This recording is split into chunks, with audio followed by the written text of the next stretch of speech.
Hello and welcome back to our YouTube channel. उम्मीद करता हूं कि आप सभी फिट एंड फाइन होंगे। तो इस वीडियो में आज हम बात करने वाले हैं बेस्ट 500 एमसीक्यूज़ की जो सीरीज़ हमने स्टार्ट की है, उसका ये लेक्चर नंबर 5th है। ठीक है, जो बहुत ही इंपॉर्टेंट रहने वाली है for the all upcoming JK SSB exam, चाहे वो लैब अटेंडेंट का हो, नर्सिंग एड का हो या वाइल्ड लाइफ का हो, चाहे नायब तहसीलदार का कंडक्ट किया जाएगा या जेकेपीएसआई का जो कंडक्ट किया जाएगा। बहुत जितने भी एग्जाम्स है, ठीक है, जेके एसएसबी जो अभी कंडक्ट करवाने जा रहा है, तो उनके लिए ये बहुत ही इंपॉर्टेंट है। ठीक है, और इस सीरीज के थ्रू हम एमसीक्यू डिस्कस कर रहे हैं और कवर क्या क्या कर रहे हैं हम: history of India, geography of India, polity of India, art and culture of India and computer basics. तो ये सेक्शन है, ये हर किसी एग्जाम में होता ही होता है। चाहे आप एसएससी का एग्जाम देखो, किसी भी एग्जाम में ये सेक्शन होता ही होता है। तो इसलिए ये ऐसी सीरीज है जो आपको सिर्फ जेके एसएसबी के एग्जाम्स में हेल्प नहीं कर सकती, लेकिन अदर एग्जाम्स, उनके जेके एसएसबी के अलावा जितने भी आप एग्जामों के लिए प्रिपरेशन कर रहे हो, ये सभी एग्जाम्स में आपको हेल्प करने वाली हैं। तो इसलिए आपको करना क्या है, वीडियोस को देखो, कुछ एडिशनल पॉइंट्स। इंपॉर्टेंट बात है कि एडिशनल पॉइंट्स आपको आप पीपीटी में ही मिलेंगे। ठीक है, इसके लिए आपको करना क्या है, वीडियो को कंप्लीट देखना है। ठीक है, और फिर वीडियोस को शेयर भी करना है अपने दोस्तों के साथ। ठीक है, तो आपको क्या करना है, अगर आप हमारे चैनल पे नए हैं तो सब्सक्राइब करके रखो and also share the video with your friends. तो let's start with the first question. तो फर्स्ट क्वेश्चन है क्या, आ जाओ फर्स्ट क्वेश्चन पे, करो आंसर फर्स्ट क्वेश्चन का। देखो फर्स्ट क्वेश्चन है क्या। First question is consider the following statements. कुछ स्टेटमेंट्स है हमारे पास। फर्स्ट स्टेटमेंट क्या है, the sun is the hot spot of the solar system which is the source of energy of all organisms of the earth. Sun जो है वो क्या है, हॉट स्पॉट है वो सोलर सिस्टम का। That means this is the central thing of solar system, central thing of solar system, main thing of solar system. बताओ ये स्टेटमेंट सही है या गलत। तो ये स्टेटमेंट सही है, ये स्टेटमेंट सही है। देन नेक्स्ट क्या है, the inner most layer of the sun is called corona. जो इनर मोस्ट लेयर है सन का, उसको करोना कहा जाता है। बताओ ये स्टेटमेंट सही है या गलत।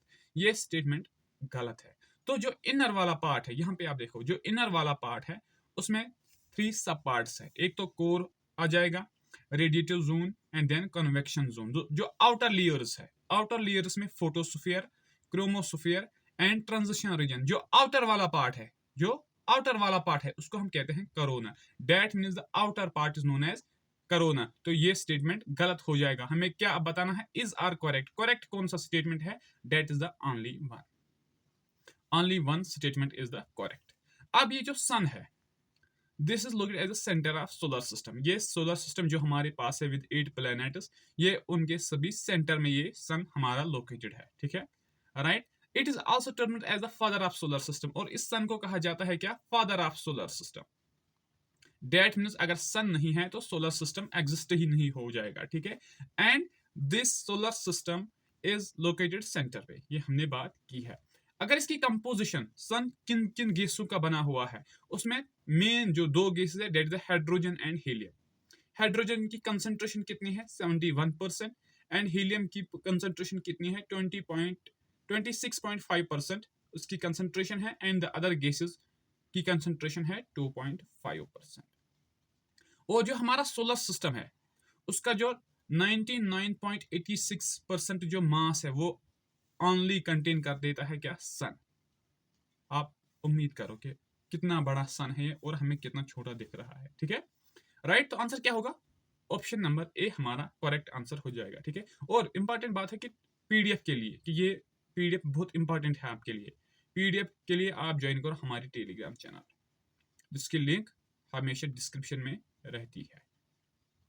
बहुत ही इंपॉर्टेंट है, क्योंकि इन पॉइंट्स को यहाँ पे लिखने का मकसद यह है कि आपको इजी हो जाएगा कि अपने बुक्स में नोट्स ऐड कर लेना। ठीक है, राइट। आ जाओ नेक्स्ट क्वेश्चन पे, क्या है नेक्स्ट क्वेश्चन। तो आ जाओ आप यहाँ पे, नेक्स्ट क्या है, the proposal for the framing of constitution of India by an elected constituent assembly was made by. जो प्रपोजल दिया गया था किस चीज के लिए, to frame the constitution, constitution बनाने के लिए, लेकिन कौन बनाएगी, एक इलेक्टेड कॉन्स्टिट्यूएंट असेंबली। ये किस कमीशन ने बताया था। ठीक है, तो ये इसके लिए आया था कमीशन, कौन, cabinet mission. Cabinet mission. Simon commission कब आया था? 1928 में। इसको बनाया गया था 1927 में लंदन में, तो then it reach to India 1918 में, 28 में। तो इसको कहा जाता है क्या? White commission. व्हाइट कमीशन, क्योंकि इसके जो मेंबर्स थे 7 all were the British people, और इसका जो हेड था that was sir John Simon. ये किसके लिए आया था यहाँ पे? ये आया था to make constitutional changes, to make constitutional changes के लिए ये यहाँ पे आया था। ठीक है, गवर्नमेंट ऑफ इंडिया एक्ट हमारे कॉन्स्टिट्यूशन का 75% कंटेन यही है। ठीक है, क्रिप्स मिशन भी आया था। ठीक है, तो कैबिनेट मिशन जो कब आया था यहाँ पे?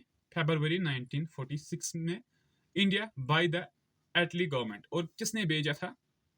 जो उस टाइम प्राइम मिनिस्टर था कहाँ? इंग्लैंड का, जिसका नाम था क्लेमेंट एटली ने भेजा था। The mission had 3 British cabinet members, और इस मिशन के कितने मेंबर्स थे? 3 मेंबर्स थे इसके। ठीक है, कौन कौन सा था? Pethick Lawrence, Stafford Cripps and A V Alexander. SSB पूछेगा, क्वेश्चन देगा कि इनमें से कौन सा एक एसोसिएटेड है किसके साथ?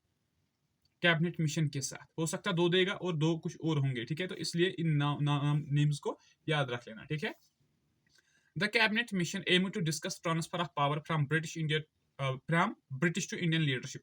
और एक कैबिनेट मिशन किस चीज के लिए आया था? उसका ये मकसद है कि हमें डिस्कस करना है, ट्रांसफर करना है पावर ब्रिटिश से इंडियन लीडरशिप के, इंडियन पीपल्स को। ठीक है, लेकिन इसमें पार्टीशन की बात नहीं की थी, इसने सपोर्ट नहीं किया था पार्टीशन को। ठीक है, और इसके ऑब्जेक्टिव्स क्या थे? अब आया तो था ये फरवरी 1946 में। तो इसके कुछ ऑब्जेक्टिव्स थे। First, to obtain an agreement with the Indian leaders as to framing of the constitution of India. इसका मकसद था कि हमें एग्रीमेंट करना है इंडियन लीडर्स के साथ, क्योंकि अब उन्हें कॉन्स्टिट्यूशन बनाना है। ठीक है, to formulate a constitution making body. और क्या करना है? हमें इंडिया में एक कॉन्स्टिट्यूशन मेकिंग बॉडी बनानी है, that is constituent assembly India के लिए बनानी है। ठीक है, to establish executive council with the support of the major Indian parties. और एग्जीक्यूटिव काउंसिल बनाना है जिसमें मेजर सपोर्ट रहेगा इंडियन पार्टीज का। ठीक है, तो इंपॉर्टेंट है, इन पॉइंट्स को याद रख लेना कहीं से। ठीक है, राइट, आ जाओ आगे नेक्स्ट क्वेश्चन पे। नेक्स्ट क्वेश्चन क्या है? Which enzyme is found in the pancreatic juice responsible for the digestion of proteins? कौन सा एंजाइम है पेनक्रियाटिक जूस में? ठीक है, जो रेस्पॉन्सिबल है, जिसकी वर्क है क्या? डाइजेशन ऑफ प्रोटीन्स, जिसकी वजह से प्रोटीन्स की डाइजेशन हो रही है, दैट इज द ट्रिप्सिन। ठीक है, ट्रिप्सिन ये क्या है? एक डाइजेस्टिव एंजाइम है जो प्रोड्यूस किया जाता है पैनक्रियाज के द्वारा। ठीक है, इन इनएक्टिव फॉर्म, लेकिन जब ये प्रोड्यूस होता है ये इनएक्टिव फॉर्म में होता है, और उस इनएक्टिव फॉर्म में उसको कहा जाता है ट्रिप्सिनोजन। क्या कहा जाता है? Trypsinogen. It becomes active in the small intestine. ये एक्टिव कहां पे होता है? स्मॉल इंटेस्टाइन में, जहां पे वो ब्रेक डाउन कर देता है प्रोटीन्स को। और जो अपर वाला पार्ट है इंटेस्टाइन का, दैट इज द ड्यूडेनियम पार्ट में ये एक्टिव हो जाता है, ड्यूडेनियम पार्ट में ये एक्टिव हो जाता है। ठीक है, राइट, चलते हैं आगे नेक्स्ट पे, आ जाओ। तो वीडियोस को अपने दोस्तों के साथ शेयर कर लिया करो। ठीक है, ये एक मोटिवेशन होती है हमारे लिए। कमेंट करो, लाइक करो। ठीक है, दोस्तों को बुलाओ। ठीक है, तो नेक्स्ट क्या है? Next is who among the following is popularly known as the Periyar. Periyar किसको कहा जाता है? बताओ, किसको कहा जाता है पेरियार? तो वो कहा जाता था ईवी रामास्वामी आयकर जी को। किसको कहा जाता है? ईवी रामास्वामी आयकर जी को। इसके बारे में आप कुछ पॉइंट्स यहाँ पे लिखे हैं। He is famous as the organiser of self respect movement. ये जो रामास्वामी आयकर जी है, ही इज द क्या? Organiser of, leader of self respect movement का ये लीडर है। ठीक है, Periyar activism included leading in the Vaikom Satyagraha. और इसने तमिलनाडु में एक सत्याग्रह चलाई थी, that is the Vaikom Satyagraha. Important point है, याद रख लेना। ठीक है, a movement against caste based untouchability in Kerala. Sorry, यहाँ पे केरला है, केरला में उसने ये स्टार्ट की थी। ठीक है, तो ये जो वैकोम सत्याग्रह ये एक मूवमेंट थी जो किसके बेस्ड थी? कास्ट बेस्ड थी, अनटचेबिलिटी के खिलाफ थी केरला में। And his life long campaign against Hindu और orthodoxy, ideal worship and Brahmanical supremacy. और उसके अलावा इसने किन चीजों का अगेंस्ट किया है? हिंदू की जो ऑर्थोडॉक्सी थी, आइडियल वर्शिप था, और ब्राह्मणिकल सुपरमेसी, कास्ट सिस्टम वगैरह जो था, तो इसके लिए ये अगेंस्ट था। और तमिलनाडु में जब उसकी बर्थ एनिवर्सरी होती है तो उस पर कौन सा डे मनाया जाता है? Social justice day. Social justice day मनाया जाता है वहां पे। ठीक है, तो करेक्ट आंसर क्या होगा? ऑप्शन नंबर सी हमारा करेक्ट आंसर रहने वाला है। ठीक है, आ जाओ नेक्स्ट क्वेश्चन पे। क्या है नेक्स्ट क्वेश्चन? करो answer. Next is the second highest are the world, the second highest peak, यहाँ पे पीक, ठीक है, are the world located in Himalayas. Himalayas में एक पीक है जो वर्ल्ड की सेकंड लार्जेस्ट पीक है, तो इसका नाम क्या है? तो बेसिकली ये लोकेटेड है ट्रांस हिमालयाज पे। ट्रांस हिमालयाज पे मेनली कोराकरम रेंज में, काराकरम रेंज में, और उसका नाम क्या है? गार्डविन आस्टन, जिसको हम K2 भी बोलते हैं, और जिसकी हाइट कितनी है? 8611 मीटर्स। ठीक है, तो आंसर क्या होगा? Godwin Aston. लेकिन यहाँ पे कुछ पीक्स है जिनके बारे में डिफरेंट डिफरेंट एग्जाम्स में रिपीटेडली क्वेश्चंस आते हैं। तो यहाँ पे अगर हम देखेंगे कंचनजंगा, जिसकी हाइट की है कितनी है? 8586 मीटर्स, और कहाँ पे लोकेटेड है? सिक्किम में ये हमें देखने को मिलती है। Nanda Devi peak, this is the highest peak of Uttarakhand. बहुत बार क्वेश्चंस आए हैं इससे, ठीक है, बहुत बार जेके एसएसबी एग्जाम में भी ये पूछी गई थी। देन कैमेट, जो कहाँ पे? उत्तराखंड में लोकेटेड है। ठीक है, साल्टो कांगरी, जो कहाँ? लद्दाख, सियाचिन एरिया में ये देखने को मिलती है। सस्सिर कांगरी कहाँ पे? लद्दाख में। मेमस्टॉक कांगरी कहाँ पे? ये भी लद्दाख में। रिमू वन, ये भी लद्दाख में। एंड हरदियोल कहाँ पे? उत्तराखंड में। तो ये बहुत टाइम्स डिफरेंट डिफरेंट एग्जाम्स में आए हैं। ठीक है, चाहे एसएससी के एग्जाम्स में भी इनको पूछा गया है, जेके एसएसबी ने डिफरेंट डिफरेंट एग्जाम्स में इनके बारे में पूछा है। ठीक है, राइट, तो इनको याद रख लेना। ठीक है, अपने नोट्स में ऐड करते रहना है इन चीजों को। तो आजा नेक्स्ट क्वेश्चन पे। क्या है next question? Match list 1 with list 2 and select the correct order. Match 1, एक लिस्ट 2 है हमारे पास। ठीक है, लिस्ट 1 में क्या है? कुछ ऑर्गेनाइजेशन दी गई है। लिस्ट 2 में उनके फाउंडर्स दिए गए हैं। और आप सभी जानते हैं इस तरह के क्वेश्चंस को क्या करना है, पहले हमें वो पॉइंट देखना है जो हमें मालूम है। तो यहाँ पे अगर हम देखेंगे, पहले गद्दा पार्टी किसने बनाई थी? लाला हरदयाल जी ने। कब? 1913 में। तो 3 का होगा ए, यहाँ पे देखो पहले 3 का ए, ये अभी तक रहेगा। 3 का डी, ये भी कैंसिल हो जाएगा। 3 का बी, ये भी कैंसिल, और ये भी कैंसिल। देखो एक ही पॉइंट में हमारा आंसर निकल के आया है। लेकिन आंसर तो सभी क्वेश्चन का करना है। मित्रा मेला, जिसको कब बनाया गया था? 1899 में। किसने? सावरकर ब्रदर्स, वीर दामोदर सावरकर, वीडी सावरकर। ठीक है, तो वो दो भाई, उन्होंने ये स्टार्ट की थी। अनुशीलन समिति अब देखा 1902 में जिसको बनाया गया था, तो किसने बनाया था? पुलिन दास ने। तो सेकंड का होगा यहाँ पे। ठीक है, देन इंडियन इंडिपेंडेंस लीग, जो कब बनाई गई थी? 1942 में। राज बिहारी बोस जी ने बनाई थी। तो आंसर क्या होगा? ऑप्शन नंबर ए हमारा करेक्ट आंसर रहने वाला है। ठीक है, आ जाओ नेक्स्ट क्वेश्चन पे। क्या है next question? Next is in computing, DIDAS is a network security system that monitors and controls incoming and outgoing network traffic based on predetermined security rules. Computer world में एक नेटवर्क सिक्योरिटी सिस्टम है जो क्या कर रहा है? Monitor कर रहा है, लुक आफ्टर कर देता है, एंड कंट्रोल्स, जिसका कंट्रोल होता है चीजों पे, इनकमिंग एंड आउटगोइंग नेटवर्क जो होती है, ठीक है, उस पे उसका कंट्रोल होता है। तो उसको क्या कहा जाता है? That is known as the firewall. Firewall is a network security system जो मॉनिटर कर देता है एंड कंट्रोल कर देता है, जितने भी इनकमिंग एंड आउटगोइंग नेटवर्क चीजें होती हैं उनको ये कंट्रोल कर देता है। तो आंसर क्या होगा? फायरवॉल। ठीक है, राइट, चलते हैं आगे नेक्स्ट पे। आजा नेक्स्ट क्वेश्चन पे। नेक्स्ट क्या है? Who among the following was not the member of drafting committee of Constitution of India? Drafting committee जब बनाई गई थी for making a constitution, for making a constitution, इनमें से कौन सा एक मेंबर नहीं था? B.R. Ambedkar, he was a chairman. KM. Munshi भी था। कृष्ण स्वामी अय्यर भी था। D.P. खेतान भी था। तो M.K. गांधी जी नहीं था। Gandhi ji was not the member of drafting committee. ये जो ड्राफ्टिंग कमेटी थी इंडियन कॉन्स्टिट्यूशन की, उसको कब बनाया गया था? 29 अगस्त 1947। इंपॉर्टेंट है, याद रख लेना इस पॉइंट को, ठीक है। कब इसको बनाया था? 29 अगस्त 1947 में by the constituent assembly of India. लेकिन किसने बनाया था? कॉन्स्टिट्यूएंट असेंबली ऑफ इंडिया ने। This committee prepared draft of constitution, और इसकी जो वर्क थी that was to prepare the draft of the constitution, और इसका जो चेयरमैन था that was the doctor Bhimrao Ambedkar, ठीक है। और इस कमेटी ने फर्स्ट ड्राफ्ट कब सबमिट किया था? फरवरी 1948 में, ठीक है। And leading to the adoption of the Indian constitution in November 1949, और फिर उन्होंने कॉन्स्टिट्यूशन जब एंड तक हुआ, कंप्लीट हुआ, तो तब तक इसका काम यही था कि ड्राफ्ट में चेंजेस करने हैं, कौन सी चीज ऐड करनी है, कौन सी नहीं है। तो this was the main work of drafting committee, और इसके जो टोटल 7 मेंबर्स थे। तो आप वो 7 मेंबर्स कौन कौन थे वो आप कमेंट सेक्शन में आंसर करो, ठीक है। तो चलते हैं नेक्स्ट क्वेश्चन पे। देखो नेक्स्ट क्वेश्चन है क्या, यहाँ पे आ जाओ।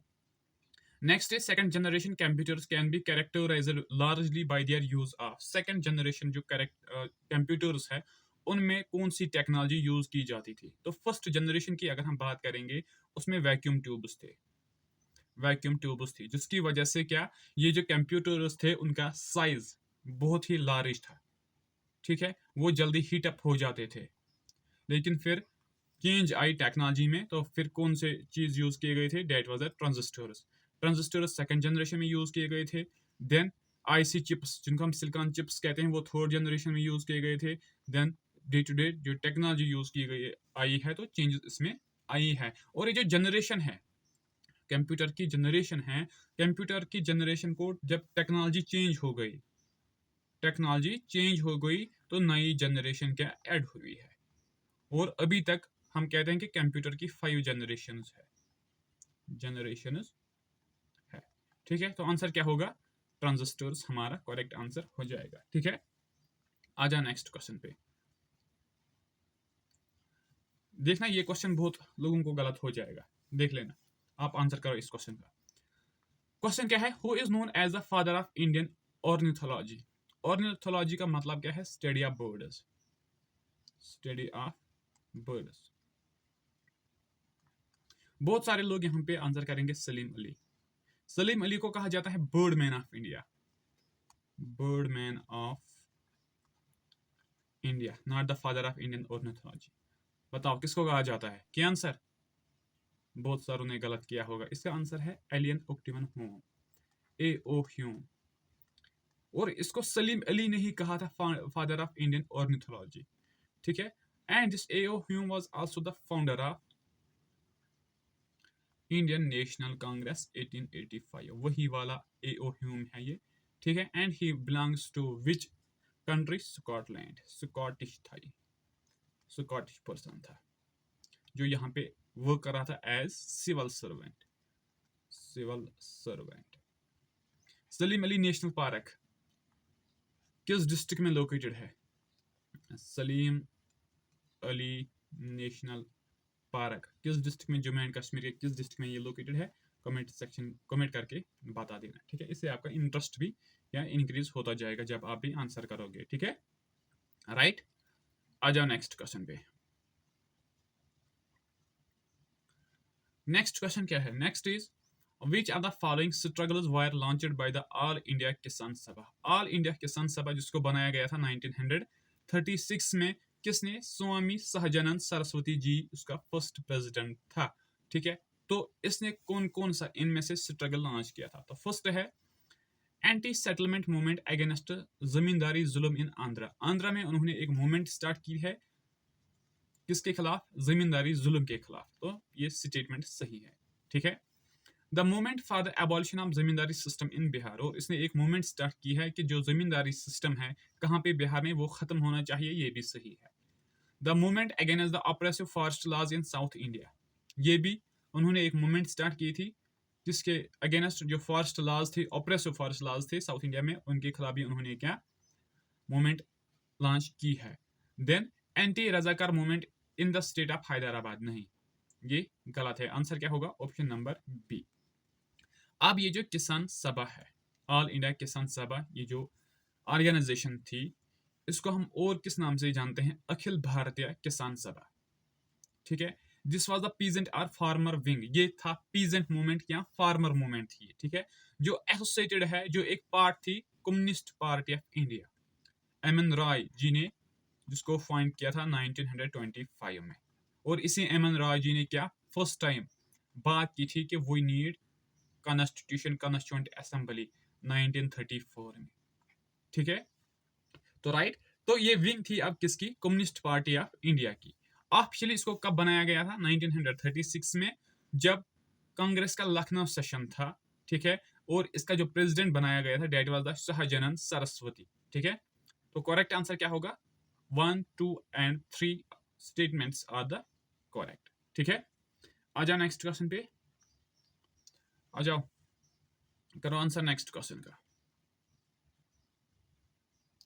नेक्स्ट क्या है, in which state of India Fuller lake is situated. Fuller lake कहाँ पे हमें देखने को मिलता है, तो this is located in the UP.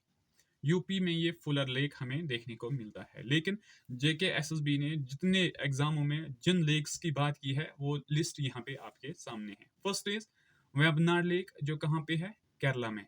ठीक है, चिलिका लेक उड़ीसा में है, शिवाजी सागर लेक महाराष्ट्र में है, इंदिरा सागर लेक मध्य प्रदेश में है, पेंगोंग सो लेक लद्दाख में है, Pulicat lake this located on the border of Andhra Pradesh and Tamil Nadu. ठीक है, सरदार सरोवर लेक गुजरात में लोकेटेड है, नागार्जुना सागर लेक तेलंगाना और आंध्र के बॉर्डर में लोकेटेड है, लोकटक लेक मणिपुर में लोकेटेड है, and Wular lake Jammu and Kashmir में। तो इन सारे लेक्स को डिफरेंट डिफरेंट एग्जाम्स में पूछा गया है, तो ये इंपॉर्टेंट है, याद रख लेना, इनको ऐड कर लेना अपने नोट्स में। ठीक है, राइट, चलते हैं आगे, आ जाओ नेक्स्ट क्वेश्चन पे। यहां पे आ जाओ, नेक्स्ट क्या है, which are the following statement is incorrect. इनमें से कौन सा एक स्टेटमेंट क्या है, गलत है, इनकरेक्ट है। तो फर्स्ट स्टेटमेंट क्या है, Amrita Bazar Patrika was originally a Bengal newspaper. Amrit Bazar Patrika जो क्या था, एक बंगाली न्यूज़पेपर।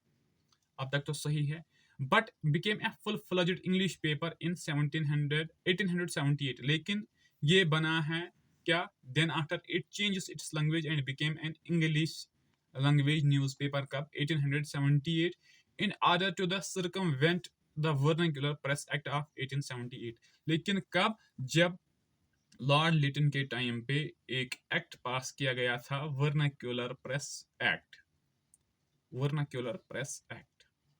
तो ये स्टेटमेंट सही है, JKSSB ने ये क्वेश्चन भी पूछा है। ठीक है, तो याद रख लेना, ये पॉइंट से क्वेश्चन आया था।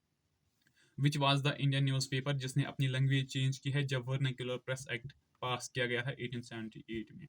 ये स्टेटमेंट सही है। ठीक है, then Hindu was founded by GS Iyer and Veera Raghav Acharya. बताओ, हिंदू जो न्यूज़पेपर है वो फाउंड किया था GS अय्यर एंड वीरा राघव आचार्य जी ने। तो ये स्टेटमेंट भी सही है। देन नेक्स्ट क्या है, संजय बानी स्टार्टेड इन 1883। संजय बानी जो एक न्यूज़पेपर है, इसको स्टार्ट किया गया था 1883 में, वाज अ मराठी न्यूज़पेपर। लेकिन ये मराठी न्यूज़पेपर नहीं था, this was the Bengali general, Bengali general था ये। ठीक है, तो ये स्टेटमेंट हमारा आंसर रहेगा क्योंकि हमें इनकरेक्ट बताना था। ठीक है, और Bombay times became the times of India 1861। Bombay times को टाइम्स ऑफ इंडिया से रिनेम किया गया था कब, 1861 में। तो ये जो संजीव बानी न्यूज़पेपर है, ये एक क्या है, बंगाली जर्नल है जिसको स्टार्ट किया गया था कृष्णा कुमार मित्रा कब, 1883 में। इंपॉर्टेंट पॉइंट है ये। ठीक है, it was notable for being the first newspaper. ये एक ऐसा न्यूज़पेपर है जिसने क्या किया है, फर्स्ट इसने अनाउंस किया है regarding the partition of Bengal जो हुआ था 1905 में। JKSSB पूछेगा आपसे विच न्यूज़पेपर, किस न्यूज़पेपर ने इंफॉर्मेशन शेयर की first time part regarding the partition of India 1905। ठीक है, तो दैट वाज द संजीव बानी न्यूज़पेपर। ठीक है, पार्टीशन ऑफ बंगाल किसने करवाया था, लॉर्ड कर्जन ने, लॉर्ड कर्जन ने। ठीक है, राइट, चलते हैं आगे, आ जाओ नेक्स्ट क्वेश्चन पे। नेक्स्ट क्या है, with which are the following games sports is the Sultan Azlan Shah cup associated. Sultan Azlan cup किस ट्रॉफी के साथ, किस सपोर्ट्स के साथ एसोसिएटेड है, that's with the hockey. Hockey, अच्छा आप मुझे बताओ कि इंडिया में सपोर्ट्स डे कब मनाया जाता है। इंडिया में सपोर्ट्स डे, सपोर्ट्स डे कब मनाया जाता है, डेट्स 29 अगस्त। लेकिन किसके मेमोरी में, किसकी बर्थ एनिवर्सरी पे? मेजर दयानचंद, मेजर दयानचंद की याद में इसको मनाया जाता है। And he was the hockey player, वो क्या था? हॉकी प्लेयर, जिसको जादूगर ऑफ हॉकी के नाम से जानते हैं, wizard of hockey, wizard of hockey. उसकी एक ऑटोबायोग्राफी थी, डेट वाज द गोल। याद रख लेना इन पॉइंट्स को, ठीक है। चलते हैं आगे नेक्स्ट पे, आ जाओ नेक्स्ट क्वेश्चन पे। तो यहाँ पे आप अगर देखोगे तो ये वाला चीज़ आपको देखना है इस टाइम पे, ठीक है। तो आप हमारे साथ कनेक्ट हो सकते हो टेलीग्राम पे भी, ठीक है, फेसबुक पे भी, इंस्टा पे भी और व्हाट्सएप पे भी, ठीक है। तो अगर आपको अच्छा लग रहा है तो ज्वाइन हो जाओ। फिर यहाँ पे आ जाओ, क्या है next question? Just give me a second, आ जाओ, करो आंसर। क्या है question? Which article of the Indian constitution deals with amendment procedure? जो हम अमेंडमेंट चेंजेस लाते हैं किसमें? कॉन्स्टिट्यूशन में। ये प्रोसीजर किस आर्टिकल में लिखा गया है? तो इस प्रोसीजर को लिखा गया है आर्टिकल नंबर 368। और ये चीज हमने कहाँ, किस कॉन्स्टिट्यूशन से बारो किया है? तो ये हमने साउथ अफ्रीका से बारो किया है। To making the amendments in the constitution, that procedure we bought from the constitution of South Africa. अब यहाँ पे कुछ इंपॉर्टेंट क्या है आर्टिकल्स है, जैसे 352, इनको देख लेना, एग्जाम में आते हैं इनके बारे में, ठीक है। आर्टिकल 352 इंपॉर्टेंट एक आर्टिकल है जिसके बारे में पूछा जाता है। क्या है इसमें? क्या deals with the proclamation of national emergency. इसके तहत हम क्या कर रहे हैं? प्रेसिडेंट नेशनल इमरजेंसी डिक्लेयर कर सकता है अगर उसको लगेगा कि क्या, वार के टाइम पे या कोई भी सिचुएशन ऐसी हो जो आउट ऑफ कंट्रोल हो एट द मोमेंट, तो उस टाइम पे प्रेसिडेंट क्या नेशनल इमरजेंसी डिक्लेयर कर सकता है। और इमरजेंसी जो इंडिया में है ना, 3 टाइप्स की है। एक तो होगी national emergency, state emergency and financial emergency. तो नेशनल इमरजेंसी के लिए आर्टिकल 352 है। Article 356 is for the state emergency, state इमरजेंसियां जिसको हम प्रेसिडेंट रूल भी कहते हैं, ठीक है। देन आर्टिकल 360 किसके लिए है? Financial emergency. तो क्वेश्चन आएगा आपसे कि कौन कौन सा आर्टिकल किस किस इमरजेंसी के साथ डील कर देता है, ठीक है। आ जाओ नेक्स्ट क्वेश्चन पे।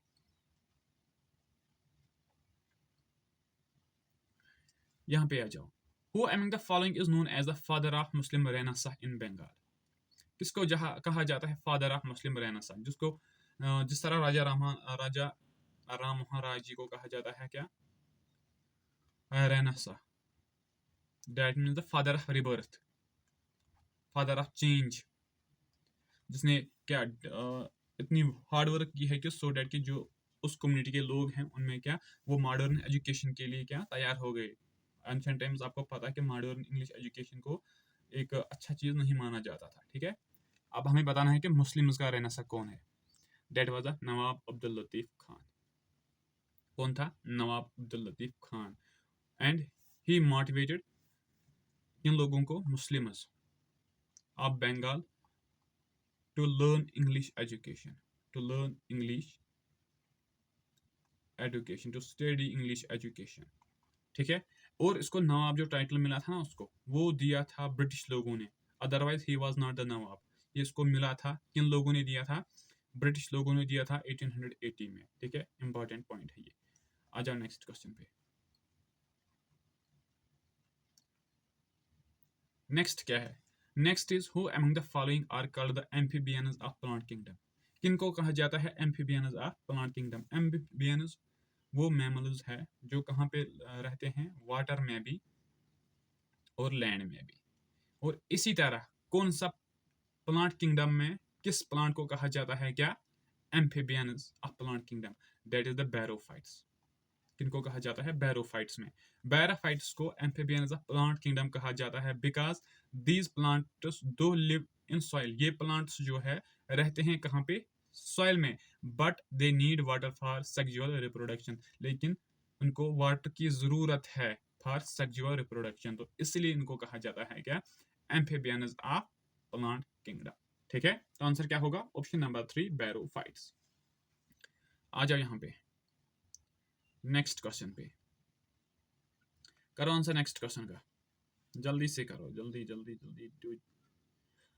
क्वेश्चन क्या है, रीड द फॉलोइंग स्टेटमेंट्स। हमारे पास कुछ स्टेटमेंट्स हैं, हमें क्या करना है, पढ़ना है, पढ़ने के बाद हमें बताना है क्या करेक्ट कौन सा है। तो यहाँ पे अगर हम देखेंगे, ozone is found mostly in stratosphere. Ozone जो है O3, ये हमें मेजरली देखने को मिलता है कहाँ पे, स्ट्रेटोस्फीयर में। 90% of ozone is found in stratosphere. ठीक है, ये स्टेटमेंट सही है। Ozone layer lies 55 to 75 kilometers above the surface of earth, ये स्टेटमेंट गलत है। That lies 15 to 40 kilometers away from the surface of earth। ठीक है, ozone absorbs ultraviolet radiations from the sun, सबको पता है, ये भी सही है। Ozone layer has no significance for the life on earth, ये गलत है, क्योंकि अगर ओजोन लेयर नहीं होगा तो जो यूवी रेज आती है सन से, तो वो हमारे लिए बहुत ही हार्मफुल है, डेंजरस है। ठीक है, लेकिन अब ये जो ओजोन है इसको मेजर किया जाता है डॉब्सन यूनिट्स में, डॉब्सन यूनिट्स में।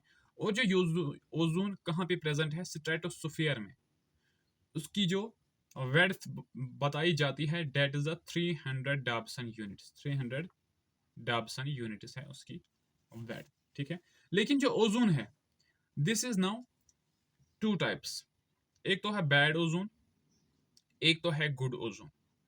गुड ओजोन जो कहाँ पे लोकेटेड है, स्ट्रेटोस्फीयर में, स्ट्रेटोस्फीयर में। और बैड ओजोन कहाँ पे हमें देखने को मिलता है, ट्रोपोस्फीयर में। एंड ये जो बैड वाला पार्ट है, this is the mixture of dust, pollutants and gases. ठीक है, तो आंसर क्या होगा, कौन कौन सा स्टेटमेंट सही है, एक तो फर्स्ट, एक तो थर्ड, दैट मीन्स 1 and 3 हमारा करेक्ट आंसर होने वाला है। ठीक है, तो यहाँ पे कुछ एडिशनल पॉइंट्स है, इनको भी यहाँ पे देखेंगे। ठीक है ना, तो फर्स्ट क्या है, stratospheric ozone forms the ozone layer, जिसकी वेड ये जो डिस्टेंस है कितनी है, 15 to 40 kilometre above the surface of earth, shielding the planet from the most ultraviolet radiations, जो सन से एमिट होती है। ये हमें क्या प्रोटेक्शन प्रोवाइड कर देता है अगेंस्ट द अल्ट्रावायलेट रेडिएशंस, जो हार्मफुल रेडिएशन इमिट होती है किससे, सन से। Stratospheric ozone protects living things by absorbing ultraviolet radiations, reducing the risks like skin cancer and cataracts। ये भी मैंने आपके साथ शेयर किया है, क्योंकि ये हमें हेल्प कर देता है, ये यूवी रेज को एब्जॉर्ब करके लोगों को बचा रहा है स्किन कैंसर से और कैटरैक्ट से। ठीक है, ground level ozone causes respiratory problems. Bad ozone वाला, जो बैड ओजोन वाला पार्ट है, ये उसकी रेफरेंस है यहाँ पे, जो ग्राउंड लेवल पे है, जो ट्रोपोस्फीयर में हमें देखने को मिलता है। इसकी वजह से रेस्पिरेटरी प्रॉब्लम्स हो सकती है, such as reduced lung function, asthma हो सकता है, एंड टिश्यू डैमेज हो सकते हैं एनिमल्स एंड प्लांट्स में। ठीक है, राइट, तो आंसर क्या होगा, 1 and 3 स्टेटमेंट्स आर करेक्ट। आ जाओ नेक्स्ट क्वेश्चन पे। नेक्स्ट क्या है, which article of the constitution laid down that state shall take steps to organise village panchayat. Village panchayat organise करना है स्टेट को, ये किस आर्टिकल में लिखा गया है, तो ये लिखा गया है आर्टिकल नंबर 40 में। आर्टिकल नंबर 40 में हमें देखने को मिलता है organisation of panchayat, and this is the part of DPSP, directive principles of state policy. ठीक है, आर्टिकल 36 में क्या है, deals with the directive principles of state policy.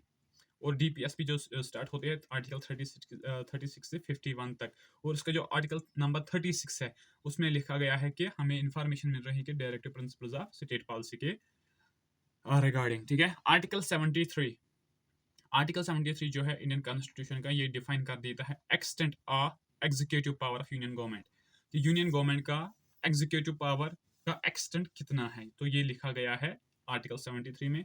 Article 24 में जो इंडियन कॉन्स्टिट्यूशन का आर्टिकल है, ये हमें क्या बचाता है, चाइल्ड लेबर से, प्रोहिबिशन ऑफ चाइल्ड लेबर।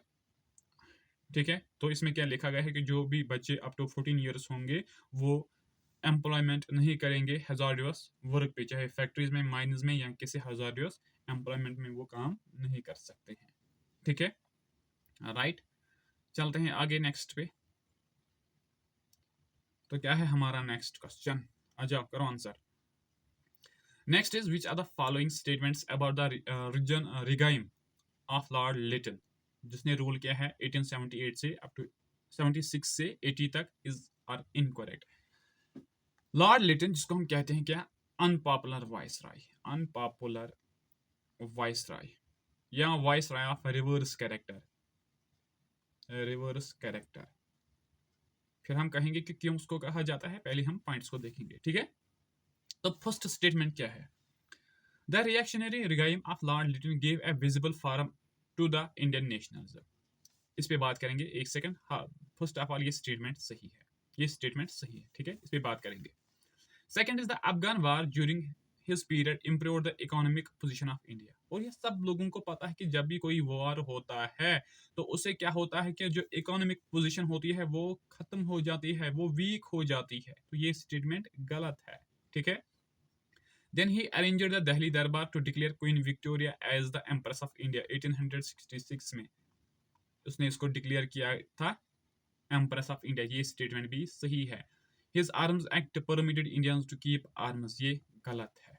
तो आंसर क्या होगा, first and third, first and third, यहाँ पे first and third article number, sorry not, option number D हमारा करेक्ट आंसर हो जाएगा। अब ये जो लॉर्ड लिटन है, देखो इसकी रिएक्शन, उसकी जो रिगाइम है, इसने क्यों हेल्प की है इंडियन को नेशनलिज्म डेवलप होने में। देखो ये जो लॉर्ड लिटन है, यहाँ पे just give me a second, यहाँ पे देखो ये जो लॉर्ड लिटन है, लॉर्ड लिटन, इसको कहा जाता है क्या, वाइसराय ऑफ रिवर्स कैरेक्टर या अनपॉपुलर वाइसराय, क्योंकि उसने बहुत सारे एक्ट्स पास किए थे 1878 में। 1878 में एक उसने लाया था vernacular press act, vernacular press act, और दूसरा उसने लाया था आर्म्स एक्ट और civil services act, civil services act.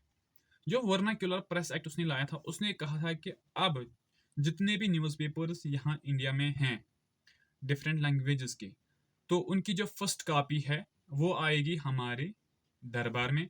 अगर उस पेपर में किसी पेपर ने क्या हमारे अगेंस्ट कुछ गलत लिखा है, कुछ गलत लिखा है, तो उस पेपर की हम लाइसेंस कैंसिल करेंगे, ठीक है। तो इसलिए अमृता बाजार पत्रिका जिसने हमने बात की थी, उसने अपनी लैंग्वेज भी चेंज की थी इसी की डर की वजह से, ठीक है। आर्म्स एक्ट, इसने कहा था कि जो इंडियन लोग हैं उनको अब वेपन्स नहीं मिलेंगे, उनको अब वेपन्स नहीं मिलेंगे, लाइसेंस उनको नहीं मिलेगी। फिर लाइसेंस किनको मिलेगी, जो क्या यूरोपियन पर्सन यहाँ पे थे। तो इन्हीं कामों की वजह से इसको कहा जाता है क्या, अनपॉपुलर वाइसराय। और इन कामों ने बहुत हेल्प की है इंडियन लोगों को समझने के कि ये हम पे किस तरह के जुल्म कर रहे हैं। और जब उनको ये रियलाइज हो गया तो वो रियलाइज होना ही क्या, एक किस्म का नेशनलिज्म बन जाता है। तो आंसर क्या होगा, ऑप्शन नंबर डी हमारा करेक्ट आंसर हो जाएगा। तो friends, this was all about today's class. I hope अगर आप हमारे चैनल पे नए हैं, फर्स्ट टाइम आप हमारे चैनल पे आए हैं, तो आपको करना क्या है, चैनल को सब्सक्राइब करना है, सब्सक्राइब करना है और वीडियोस को अपने दोस्तों के साथ शेयर कर देना है, ठीक है। तो ये जो इंपॉर्टेंट पॉइंट्स हैं इसमें, इनको अपने नोट्स में ऐड करना है, ठीक है। तो thank you so much, have a great day.